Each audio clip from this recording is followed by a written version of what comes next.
Bom dia, pessoal. Bom dia a todos os segundos anos da manhã e o segundo F da noite. Estamos aí para gravar o segundo vídeo, tá? Assim como nós terminamos o primeiro e ficou combinado da gente falar sobre a propagação do calor, né?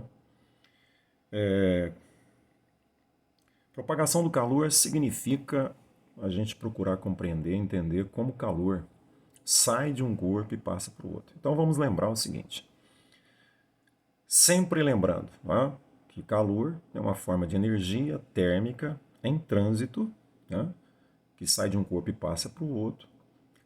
E para que isso aconteça, esse corpo tem que estar com a temperatura maior do que o outro corpo, tá? Então, quem tem mais temperatura passará calor para quem tem menos temperatura. Agora, essa passagem, a física a classifica de acordo com o acontecimento, ou seja, há três possibilidades da gente transmitir esse calor. Tá? E há casos que essas três possibilidades acontecem ao mesmo tempo. Esse calor é enviado de um corpo para outro, poderá acontecer das três maneiras. Quais são as três maneiras? Eu posso conduzir o calor, fazer que ele transite por condução, tá? Por convecção ou irradiação. Mas vamos falar um pouco de cada caso, dando exemplos de cada caso. Então vamos lá. Primeiro caso, eu quero transmitir o calor por condução. O que seria isso? Primeiro, entender que por condução eu vou conduzir esse calor de molécula a molécula. Como seria feito isso? Então, primeiro pensar que nós temos aí os estados, sólido, líquido e gasoso. Tá? Deixa o plasma lá no cantinho, como sempre falei nas aulas, né, que é uma coisa nova. A gente vai beliscando devagarinho lá no plasma para a gente entendê-lo, que é coisa nova. Mas vamos considerar somente, por enquanto, sólido, líquido e os gases. Então, primeira coisa para acontecer condução, meio sólido, por quê? Porque eu preciso que as moléculas estejam bem próximas uma das outras e no momento que o calor chega a esse corpo, chega às primeiras moléculas, vamos dizer, a parede do corpo, né?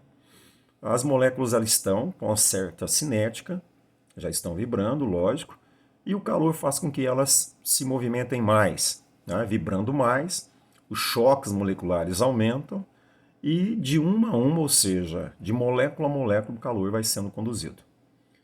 Até que todo esse calor consiga atingir a todas as partes do corpo, ok? Então, simplificando, é uma maneira de conduzir o calor de molécula a molécula, sem, olha bem, acontecer, no caso aí, tá, a mudança de estado. Né? Se houver essa mudança, a gente viu lá,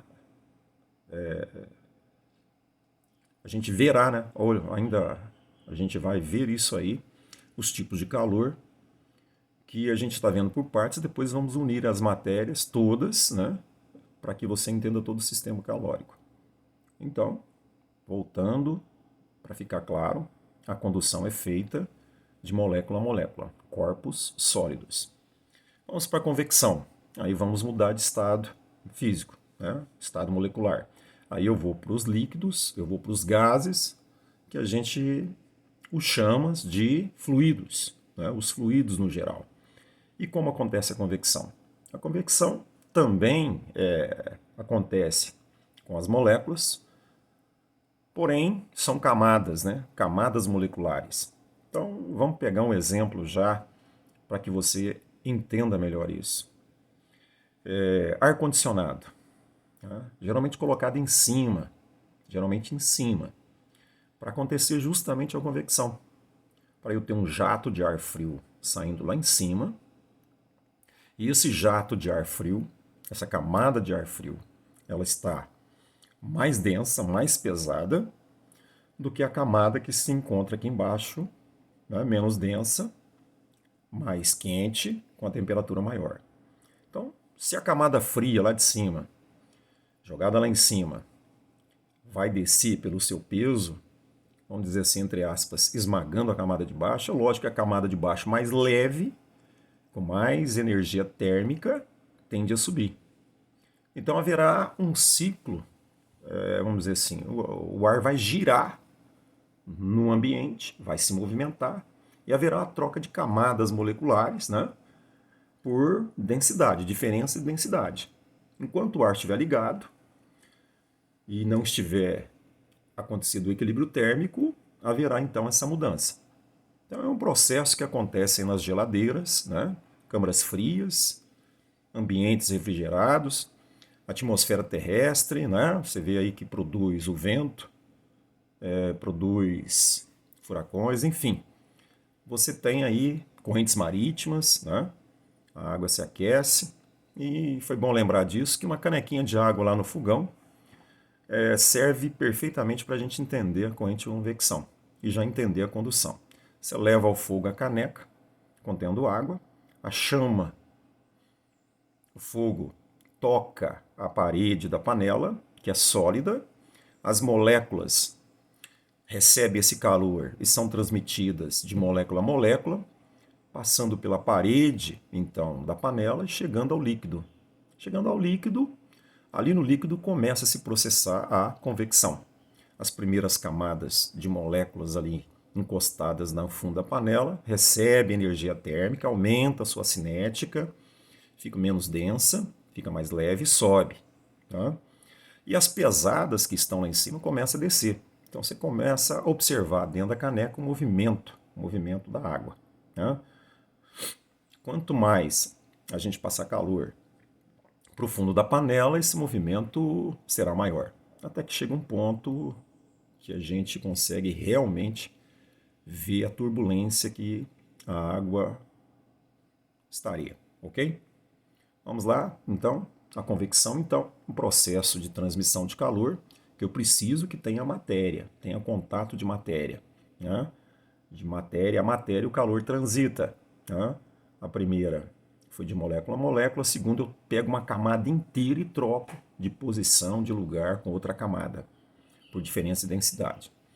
Pessoal, a terceira, que é a irradiação, a terceira já é um pouco mais, vamos dizer assim, complexa para entender, porque a gente vai precisar de um estudo futuro.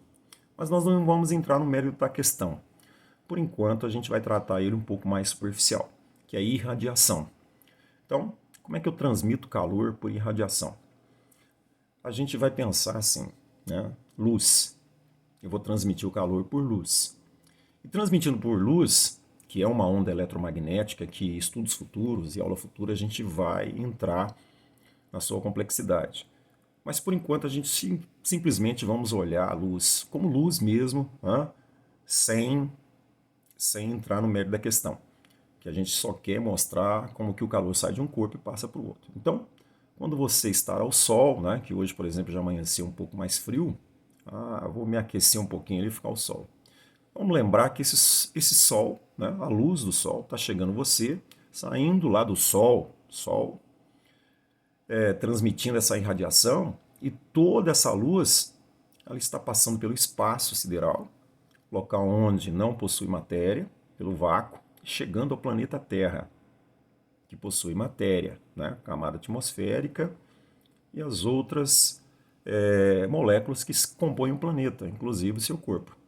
Então a gente observa o seguinte, que ele é um único processo que, tendo ou não matéria, né, um corpo recebe calor de outro. Então eu envio através de ondas. Então é legal observar isso. É um único processo que o calor é transmitido não tendo matéria, quer dizer, não tendo a molécula levando, recebendo e levando esse calor a outra molécula, tá? E sim chegando ao outro corpo que eu quero transmitir. Quer dizer, eu tenho um vazio entre dois corpos, pensa Sol e planeta. Tá? Então, se a gente estivesse em volta de uma fogueira, a gente veria o seguinte, vamos lá, vamos pegar todo o processo. Por condução, a lenha que está se queimando, tá? Molécula a molécula vai transmitindo o calor ali no seu interior. A chama produzida aquece o ar à sua volta e o ar fica menos denso e sobe. Eu tenho a convecção. Né? E do lado nós estamos sendo aquecido pela chama, tá? Pela luz que nós recebemos da fogueira. Tá? Uma quantidade de calor enviada por luz. Então, legal aí a fogueirinha tentando mostrar para a gente os três processos acontecendo ao mesmo tempo. Ok, pessoal? Tentarei gravar um vídeo somente com exemplos, às vezes um pouco mais complexo, que acontece apenas um dos meios, 2 meios, 3 meios futuramente. Ok? Valeu? Um abraço, tudo de bom, fiquem bem, fiquem em casa. Fique em casa e estude. Obrigado. Tchau.